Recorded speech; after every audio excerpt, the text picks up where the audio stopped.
Bonsoir à toutes et à tous, bienvenue sur ma chaîne de Mineur Crypto. Comme tous les jours, on l'a fait le matin, le soir, une vidéo très rapide. On a un minimum de temps, je donne un maximum d'informations sur l'écosystème. On ne doit jamais perdre pied, hein. On suit, on a un fil conducteur. On essaye de le suivre pour être informé. Donc il y a beaucoup d'infos. Moi j'en lis énormément. Je trie, je vous donne le principal de tout ça. Je vous mets sous les commentaires. Vous avez des liens comme ça. Vous pouvez aller creuser ça si vous en avez envie.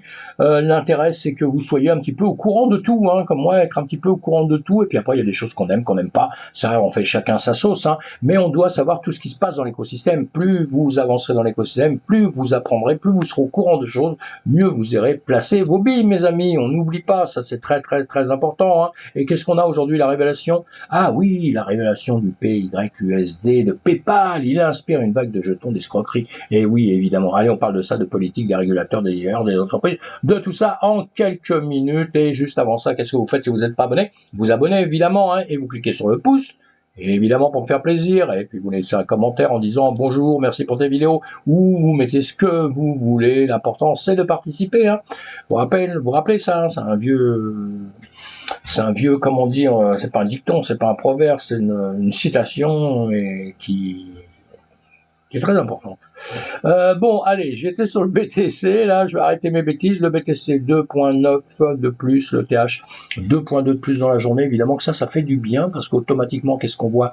Eh bien, que tout le marché bouge, hein. Si on est sur les 100 premières, on voit bien que ça bouge, hein. Même si on continue sur d'autres, on va trouver du vert dans beaucoup d'endroits, hein. Plus on avance, plus on va trouver du vert, et puis vous pouvez aller ici, hein, même dans les 600 premiers, là, vous verrez, on a du vert partout, hein. Ça, on le sait, à longueur de temps, dans ces cas-là, le marché, qu'est-ce qu'il fait? Eh bien, il avance, il progresse dans le sens du BTC. Pourquoi? Parce que c'est le grand patron de tout ça, ou la grande patronne, comme vous voulez, on va pas se bagarrer, hein.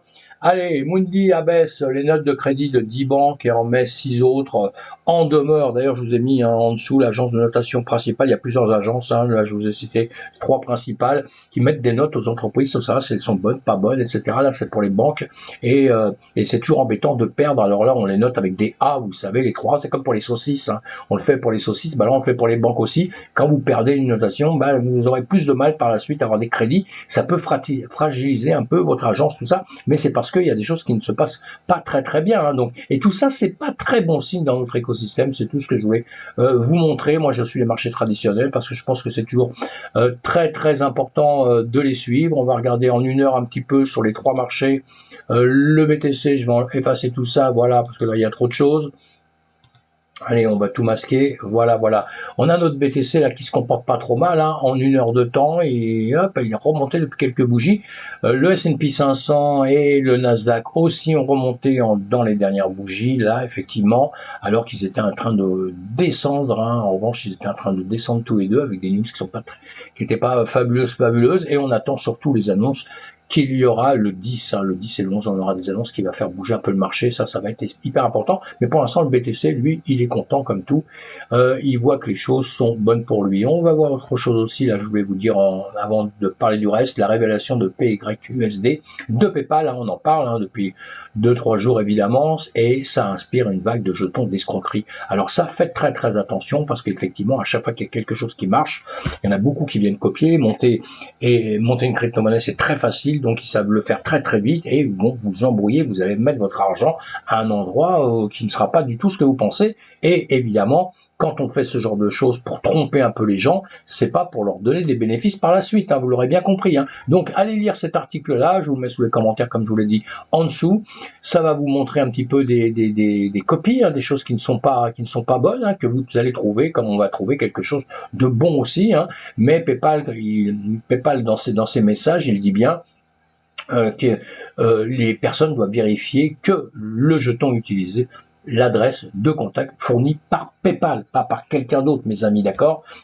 C'est pas moi qui va vous donner une adresse pour PayPal, c'est PayPal qui va vous donner tout ça, hein. Donc on fait très attention, on étudie ça, on apprend justement comme ça. C'est un bon exemple là qu'on peut se faire arnaquer évidemment, hein. Et c'est pas à cause de la crypto, hein, c'est juste à cause du monde qui est fait comme ça, et les arnaques, ça existe. Le Royaume-Uni met à jour ses plans pour un régime systématique de pièces stables. Bon, ça, ils avancent, hein, ils y vont sur les pièces stables, hein. Le cadre est publié mardi, donc un convenu d'accord de co-supervision avec la Banque d'Angleterre en tête sur les questions prudentielles, évidemment, garantissant la stabilité du système financier, c'est de ça qu'ils ont peur, évidemment, la Financial Conduct Authority. C'est la FCA qu'on connaît, hein, c'est comme oh mince, je trouve plus le nom pour la France. Ça va me revenir dans 2 secondes, hein, ça va me revenir. L'AMF. Voilà, d'autres organisations pertinentes telles que l'autorité de réglementation prudentielle et le régulateur des systèmes de paiement de la BOE seraient également impliqués dans l'approche collaborative. Hein. En tout cas, ils avancent, hein, les Anglais avancent, ils sont chauds pour ça, pour le stablecoin, ils sont chauds pour la monnaie numérique et évidemment qu'ils vont essayer, comme partout, de réguler tout ça dans tous les sens. Hein. Ça, c'est sûr et certain. Mais c'est mieux qu'il y ait des règles bien établies, hein, comme ça, il y a moins d'erreurs quand même, il se passe moins de choses après de tordu. Coinbase va racheter partiellement 1 milliard de dollars d'obligations à prime. Voilà, une petite news aussi. Je vais enlever les pubs qui se mettent à longueur de temps là.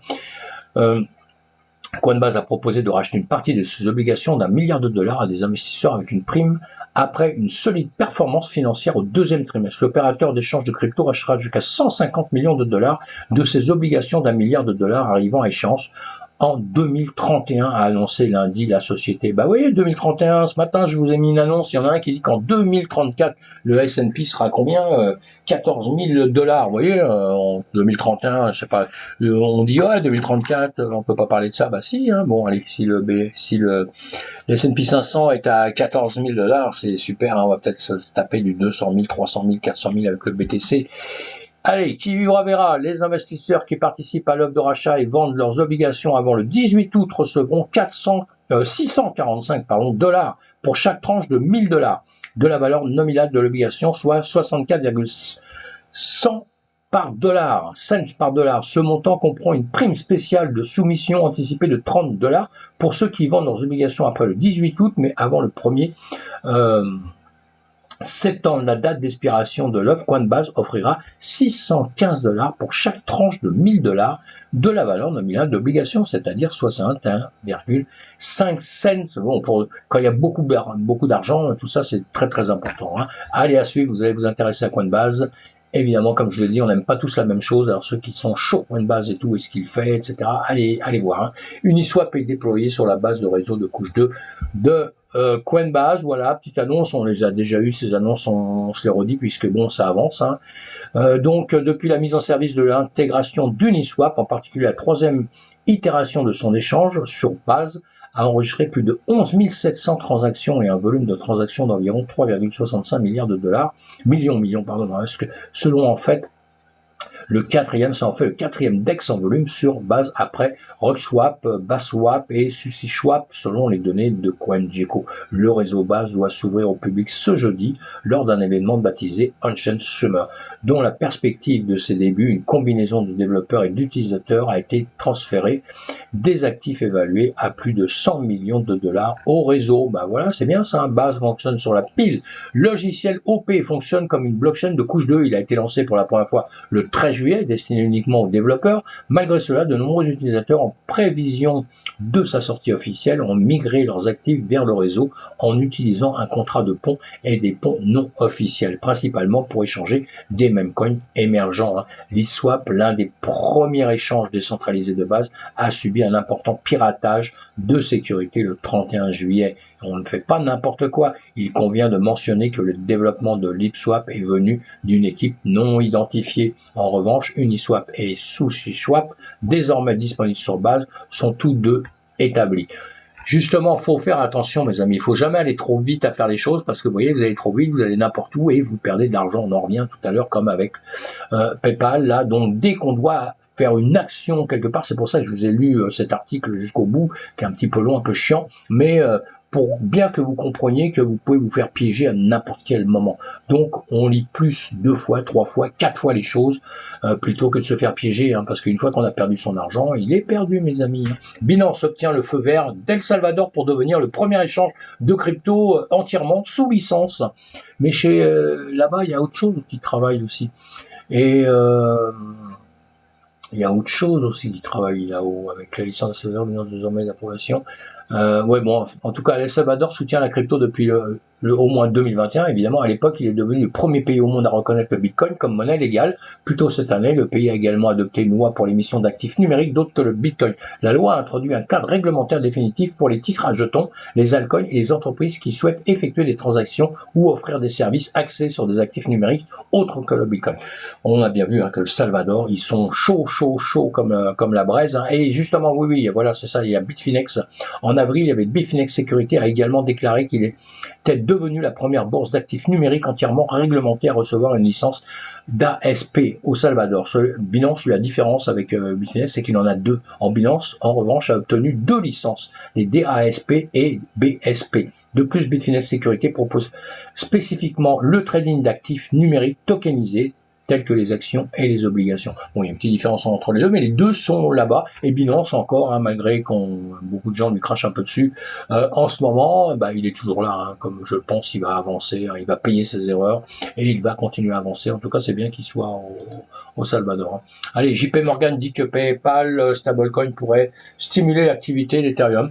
On verra tout ça, voilà, on dit, on verra bien ce qui va se passer. Cela pourrait stimuler l'activité d'Ethereum, améliorer l'utilisation du réseau d'Ethereum en tant que plateforme stablecoin DeFi, a déclaré une analyse de JP Morgan, Nicolaos Panigerstoglou à The Block. En d'autres termes, davantage d'entreprises seraient encouragées à l'avenir à choisir la blockchain d'Ethereum. Cause de ça, je suis pas sûr, moi, ou ces plateformes de couche 2 pour leurs projets stables et décentralisés. Peut-être, mais peut-être, on verra bien. On va suivre tout ça de près, Il y a la suite de l'article, vous lisez les articles, vous allez liker aussi les gars qui nous ont écrit les articles, évidemment, ce serait bien. Et là, on a Bitmain et Encourage obtiendront des capitaux propres dans le cadre du plan de faillite de Core Scientifique. Vieille histoire maintenant, ça y est, ça ressort de temps en temps. On parle encore de tout ça, évidemment, tout ce qu'on a vécu en 2022 et tout le début 2023, ça a été chaud avec des faillites. Mais voyez, attention, les faillites, il y en a encore. Vous avez vu ce que je vous ai montré au début, dans le marché traditionnel, des banques qui sont fragilisées, etc., etc. Et on est au bord encore d'autres faillites. C'est pas terminé tout ça. C'est pas terminé. Même si d'un seul coup on est un peu faux on se dit ça y est, le monde va mieux. Moi je suis pas si aussi optimiste. Voilà, je me dis ça va, on va pas pleurer tout le temps. Ça va, on s'en sort bien. Et j'espère que nous on va être décorrélés du marché traditionnel parce que j'espère qu'un jour on parlera que Bitcoin, crypto-monnaie, DeFi. Attention, faut pas tout confondre. Il y a DeFi, il y a la DeFi, il y a tout ce qui est centralisé dans notre système qu'on veut décentraliser. On a bien compris ça, les plateformes, etc., etc. D'ailleurs, vous ne possédez votre argent que quand vous mettez sur une clé privée, des clés que vous possédez vous, et c'est vous qui avez votre argent. Quand vous mettez ça sur une plateforme à droite à gauche, vous n'avez pas votre argent. Donc faites attention, à part certaines plateformes qui protègent vos sous, mais ça vous le savez d'office, etc.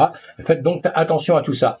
Et puis Encourage a choisi de prendre une option de capitalisation pour ce que Core Scientifique doit. Bitmain vendra Core Scientifique 27 000 plateformes minières Bitcoin prenant 23 millions de dollars en espèces et 54 millions de dollars en capitaux propres. Les créanciers attendent un vote sur la réorganisation de la société selon des documents judiciaires. Voilà, ça c'est bon, suite à tout ça.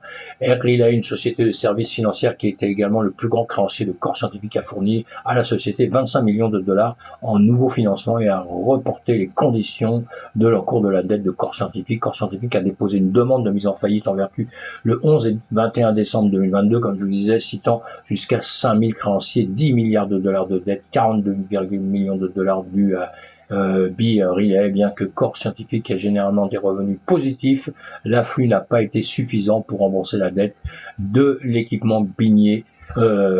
L'équipement minier Bitcoin, excusez-moi, c'est le soir, je suis fatigué. Et je zozote, les flux de prix Chainlink sont mis en ligne sur le réseau base L2 de Coinbase. Ça c'est pas mal aussi.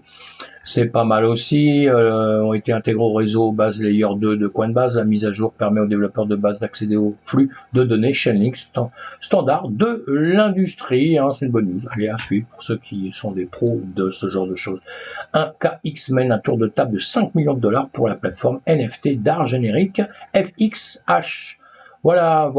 FIH a l'intention d'utiliser le financement pour développer son équipe et préparer une mise à niveau majeure de la plateforme au cours des 6 prochains mois. Voilà, bon, bah, évidemment, l'argent qu'il soulève à longueur de temps, les entreprises, c'est pour en faire quelque chose. Maintenant, attention, ça ne veut pas dire qu'ils vont réussir à le faire ce qu'ils désirent faire, hein, justement. Hein. C'est là où tout se corse. Au début, il y a la préparation, il y a les on dit, on va faire ci, on va faire ça. Il y a la feuille de route où il faut simplement l'écrire, hein, vous l'écrivez simplement. Hein. C'est pas quelque chose qui est réalisé. Hein. Et après, attention, on rentre les mains dans le cambouis, on rentre dans le vif du sujet. Vous savez, c'est comme quand on fait des études et que d'un seul coup on arrive dans la vie réelle et qu'on commence à bosser. Hein. Je connais rarement des étudiants qui disent ah bah c'est vachement mieux maintenant que quand on faisait des études. Après c'est ah bah c'était bien quand je faisais des études, je pensais avoir tout compris. Hein. Et maintenant quand je suis devant le truc, c'est beaucoup plus compliqué. Allez, hop, je plaisante parce que bon. Il en faut pour tout, hein. Wabi refuse. Ah oui, bon, bah ça on en a déjà parlé, donc je vais pas revenir dessus. Il refuse les rumeurs, on sait toujours pas, on verra bien. On en parlera demain matin. Allez, à plus tard, bye bye. À demain matin, mes amis. Faites attention à vous et surtout, soyez prudents. La prudence dans l'écosystème de la finance, c'est pas que dans la DeFi ou dans le monde de la crypto-monnaie, hein, du tout. Hein. Dans la finance en général, on doit être prudent. Si on est prudent, si on apprend, on avance et on réussit. Bye bye.